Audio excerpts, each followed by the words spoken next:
Selles lühikeses videos räägime, millal olla käibemaksukohuslane ja millal seda mitte olla. Ja pikemalt on käibemaksu teema kajastatud meil maksukoolituses, mis on eraldi toode, eraldi koolitus ja millele sa saad ka siit keskkonna kaudu ligi, kui sulle see huvi pakub peale siis selle osalustasu tasumist. Aga vaatame lühidalt käibemaksu teemat, et kui sa teed uue ettevõtte, siis ükski ettevõte ei ole alguses kohe käibemaksu kohuslane. Ehk et see tähendab seda, et kui ta midagi müüb, siis ta ei lisa käibemaksu nendele arvetele. Ta võib lisada ja kui ta lisab, siis ta peab kogu selle raha riigile edasi kandma. Aga enamasti ei ole see mõistlik, sellepärast et sa ei saa ostudelt seda käibemaksu tagasi, kui see ei ole registreeritud käibemaksu kohuslaseks. Nüüd käibemaksu kohuslaseks saamine sõltub nagu mitmest asjaolust. Üks asi on see, et sul täitub 16 000 müüki aastas ja siis on kohustus registreerida ennast käibemaksu kohuslaseks. Ja seda saab siis vältida sellega, et sul võib olla ka mitu ettevõtet ka sama tegevuse tegemiseks kui vaja. Aga millal tasub olla või mille järgi seda otsustada, on eelkõige kliendid. Kes on sinu ettevõtte kliendid? Kui sinu ettevõtte kliendid on näiteks eraisikud, siis ei tasu olla käibemaksu kohuslane, sellepärast et see tähendab lihtsalt seda, et sa saad käibemaksu võrra vähem raha kätte, sest käibemaksu osa sa pead riigile edasi kandma, see ei ole sinu raha. Ja siis oleks mõistlik jäädagi mitte käibemaksu kohuslaseks. Nüüd teine, kes võib veel olla selline klient, on näiteks pangad või kindlustusseltsid, sellepärast et kindlustustoodetele, pangatoodetele ei lisata käibemaksu ja nemad ei saa ka käibemaksu oma ostudelt tagasi. Ja seal on veel universaalne postiteenus ja veel mõningaid asju, mis on käibemaksu vabad.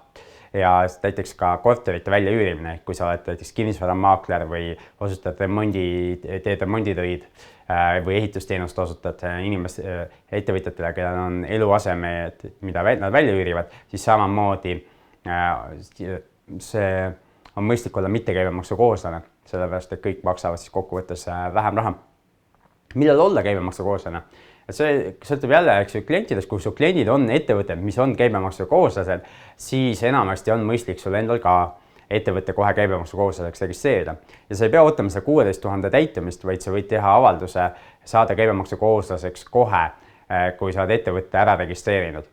Ja see avalduse täitmine ei ole nagu väga keeruline ja tegelikult on ta eriti lihtne siis, kui su ettevõte ei ole veel midagi teinud. Sest siis sa ei pea panema sinna, nad panebki numbri, et käive 0 ja Maksu- ja Tolliametil ei ole veel küsida midagi sinu senise tegevuse kohta. Mida nad tahavad teada, kui sa seda käibemaksu kohuslase avaldust täidad, on see, et kas sul on raamatupidaja olemas ja siis seal on veel mõned niisugused küsimused, millele on parem võib-olla, kui sa oma raamatupidaja abi kasutad, et neile vastata. Ja see raamatupidaja olemasolu mulle tundub, et eelkõige tähtis neile selle jaoks, et nad tahavad veendada selles, et sa oled aru saanud, kuidas käibemaks toimib ja et sa saad aru, et see ei ole sinu raha ja et sa tõesti plaanid seda nagu riigile edasi kanda. Ja nii palju, kui mina olen ettevõtte aidanud käibemaksu kohuslaseks registreerida, kus ma olen ise olnud võib-olla selles raamatupidaja rollis, siis mul ei ole kunagi seda küsimustikku tulnud.